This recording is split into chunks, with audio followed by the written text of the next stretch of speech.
اللهم صل على محمد وآل محمد اللهم صل على محمد وآل محمد اللهم صل على محمد وآل محمد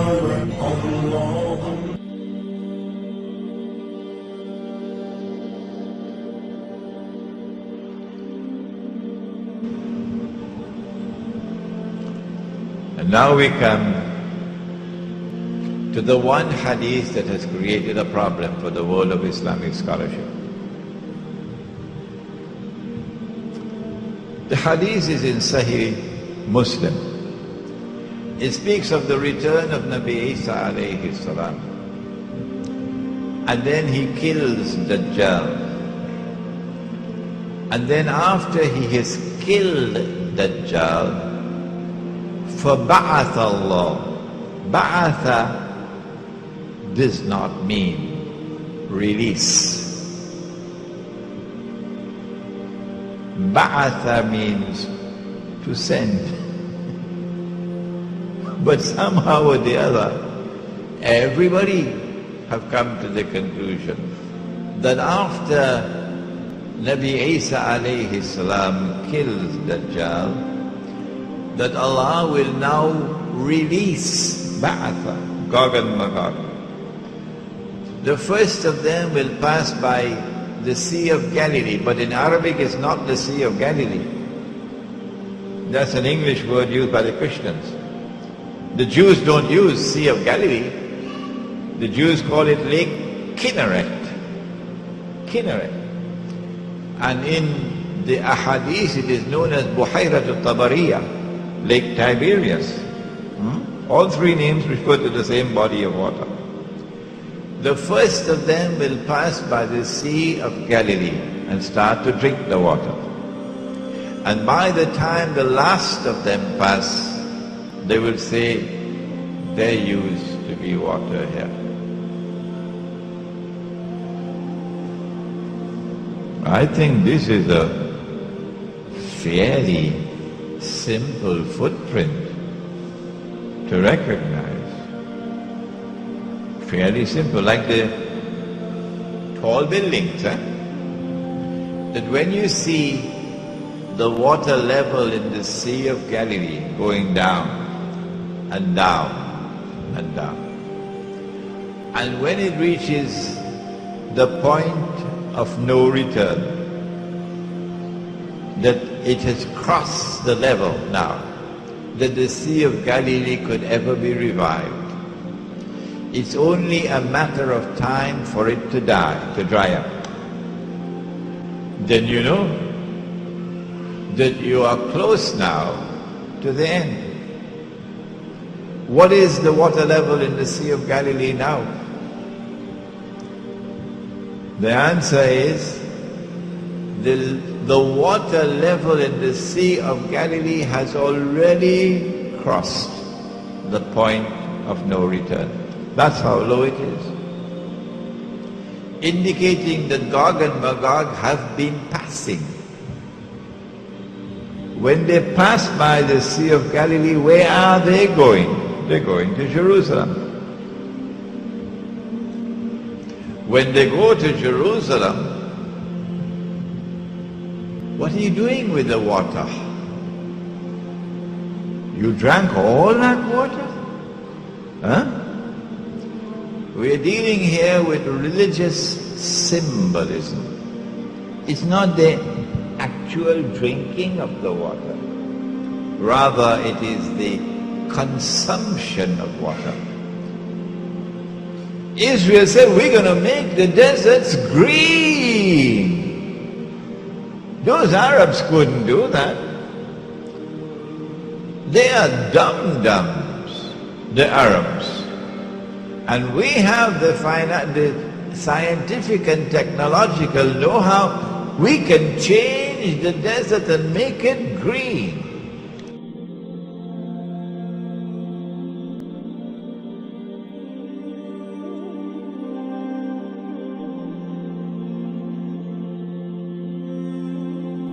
So when you see the water level in the Sea of Galilee going down lower and lower and lower and lower, you know that a lot of them have already passed.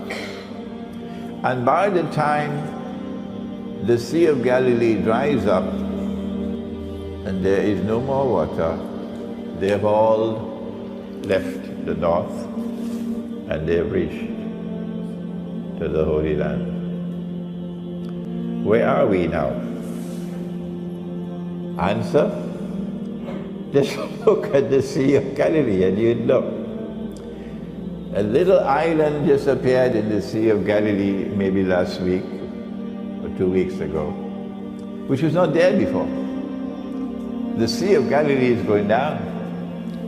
It is in irreversible decline. It's just a matter of time now before it dries up, indicating that most of Gog and Magog have already come this way. We now come to another intriguing event. It is located in the Sunan in the Sahih of Imam Muslim. A companion of the Prophet alayhi salatu wasalam, he was Christian, he became Muslim. His name is Tamim Dari. He came to the Prophet alayhi salatu wasalam and narrated an event which occurred. When we study the event critically, we come to the conclusion this could not have been an actual event. It had to be a vision.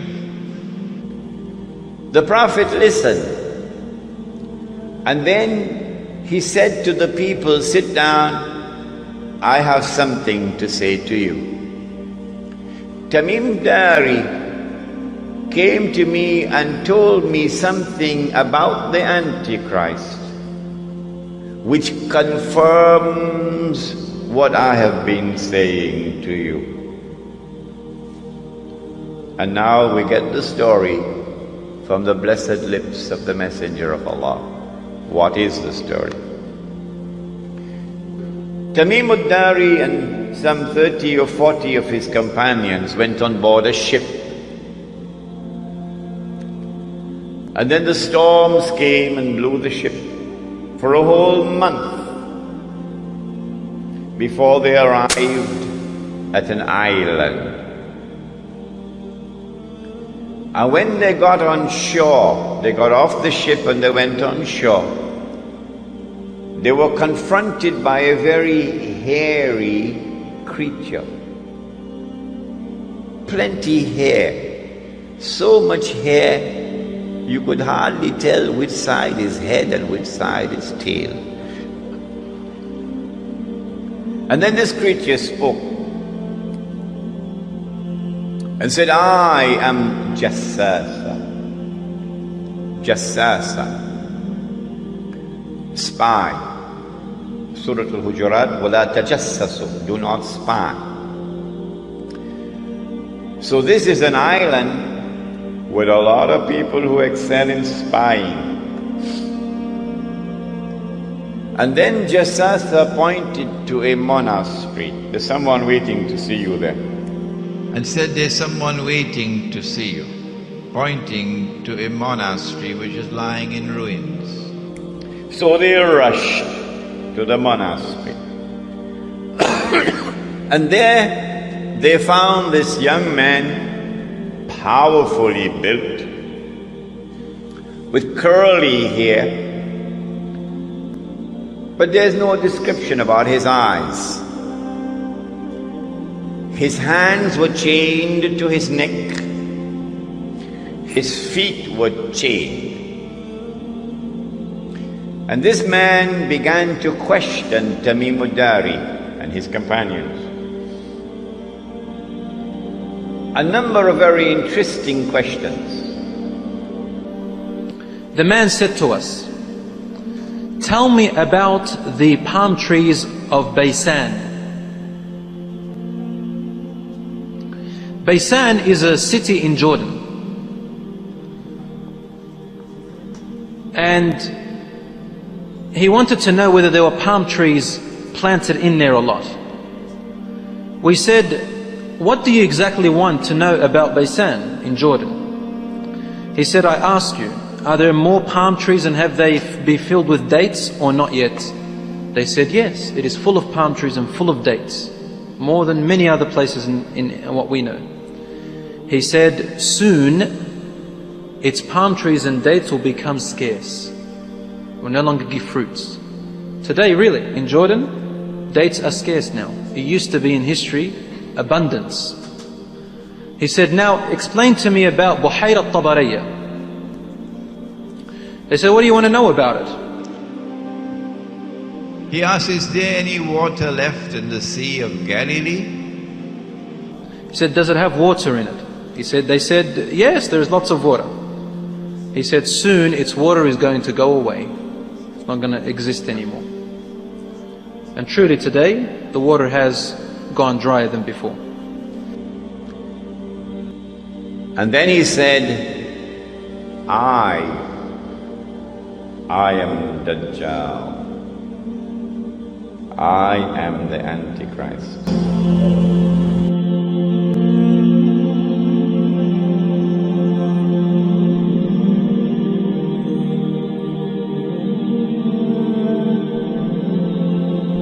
Thousands of years ago, Moses had to strike a rock to get water in the desert. Well, today Israelis are taking a slightly different approach, using technology and creativity. In Israel, the main sources of drinking water are the Sea of Galilee and 2 underground aquifers. In 1953, Israel started building the national water carrier, a system of pipelines, canals, and reservoirs that carry water from the Sea of Galilee to the rest of Israel. For centuries, the Sea of Galilee has inspired believers the world over.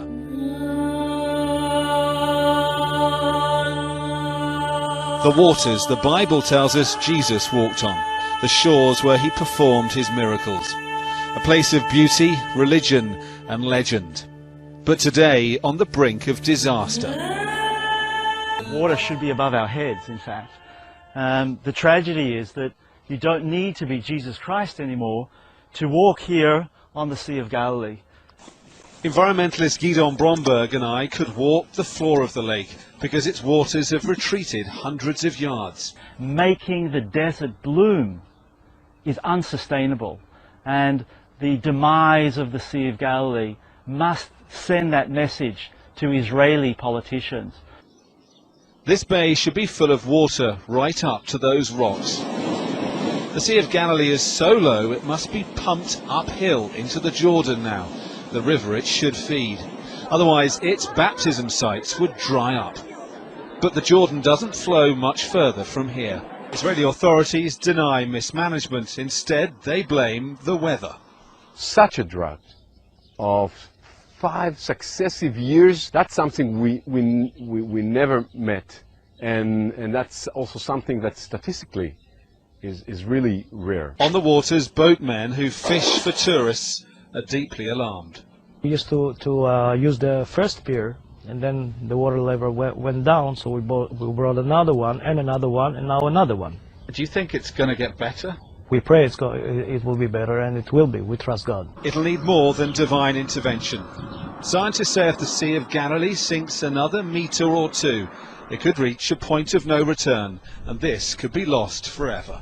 The Sea of Galilee is dropping so fast that islands of earth are appearing. It could run out of water altogether in less than a year, and this is 1/3 of Israel's water supply. The Jordan River is drying up, barely a muddy stream in places.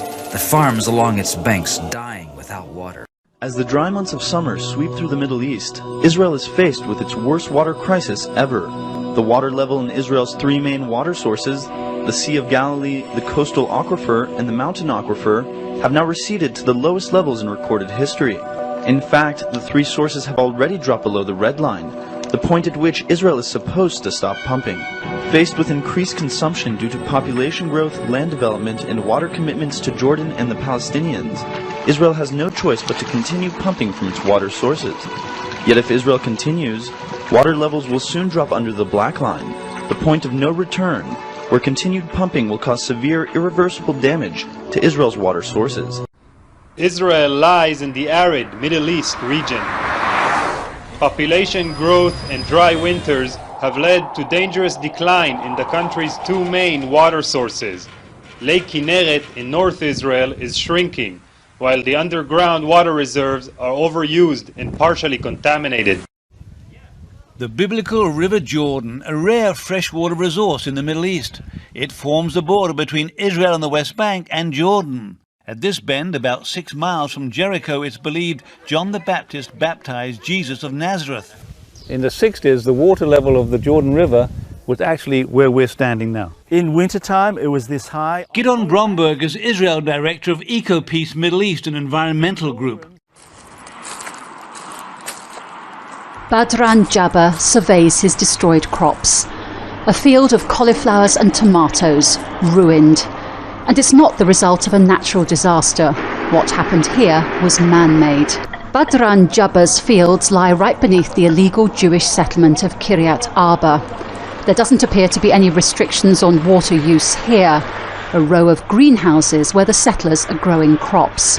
This is the Israeli water mains for the whole region. State-of-the-art and well-maintained. Across the road is the local connection for the Palestinians of Al-Baqa village. Rusty and with a smashed gauge. Only one house in the village has a water supply. It belongs to a cousin, and Badran has connected a pipe to it. The taps in Hamid Muhanni's home are there more as a sign of hope. There's been no water through them for 5 long months. The municipality does not give us water as they should. Water comes through our pipes twice a year. More than 300,000 Palestinians across the West Bank are not connected to a water network, according to Palestinian human rights groups. Since the 1967 occupation, all water resources are exclusively in Israeli hands. We receive maybe 2,000 cubic meters per day. It means that we need Yatta 7,000 to give the people to reach 70 to 80 litres per capita. Once you leave the West Bank and cross into Israel, the picture could hardly be more different. There's no shortage of water here. Israelis quite literally splash it around. And you'll hardly find a more striking example than this of how Israel squanders water.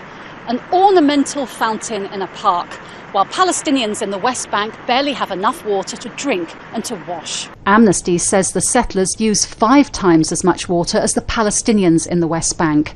Back in the West Bank, the settlement of Har Sinna is expanding across the fence from Radi Sultan's fields. There's no shortage of water here. Today, Palestinians have access to roughly 90 liters of water per day per capita, while Israelis have access to 284. Palestinians say this disbalance results from the Israeli Water Corporation often cutting off their water supply and Israel denying them permits to dig wells. They say that Mekorot maintains a strict quota on their water usage while pumping unlimited amounts both for Israelis and for Jewish settlers in the West Bank. Cut off from the Sea of Galilee and the Jordan River, the Palestinians' only freshwater sources are groundwater and what they buy from Israel. Israelis use 3 to 4 times as much water as Palestinians, while Americans use 8 times as much.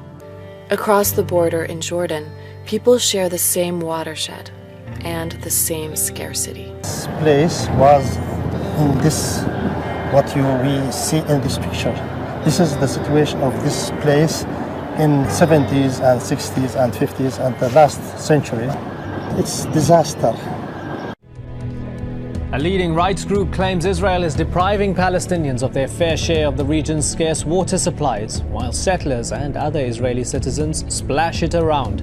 With the tap all but closed for residents of the West Bank and Gaza. Some areas in the West Bank have had no water for the past 40 days, while the Israeli water company Mekorot has diverted their share to illegal Israeli settlements. Israel has announced that it has turned off taps to the Palestinian communities in the occupied West Bank, effectively leaving tens of thousands of Palestinians without any water supplies. Currently, water lines are empty in Jenin, several villages in Nablus, in addition to the city of Salfit and its surrounding villages. Israel has complete control over the region's water resources. It prevents Palestinians from digging wells and other methods to invest underwater sources. Palestinians are only allowed to dig wells with a specific depth in specific areas. They control everything regarding water. According to Amnesty International, nearly 200,000 Palestinians in the West Bank do not have access to running water. Gaza, which lies between the arms of the Mediterranean, is now a crisis water area. Most of the families in the Gaza Strip do not have access to water, both drinking and running. However, the people would now dig in the ground for any water if it works for them.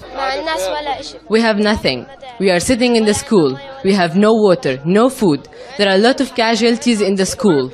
We even don't shower. Now, Israel's national water company has cut off supplies to tens of thousands of Palestinians living in the occupied West Bank. Mekarot has decided to close the valves which supply major areas of the northern West Bank. The city of Salfit and surrounding villages, including Jenin, have been affected. والله المي اللي عندنا بالنسبة للبير تبع المي ميته سيئة جدا. ميته عاطلة، حتى الحيوان لا يقبل انه يشرب.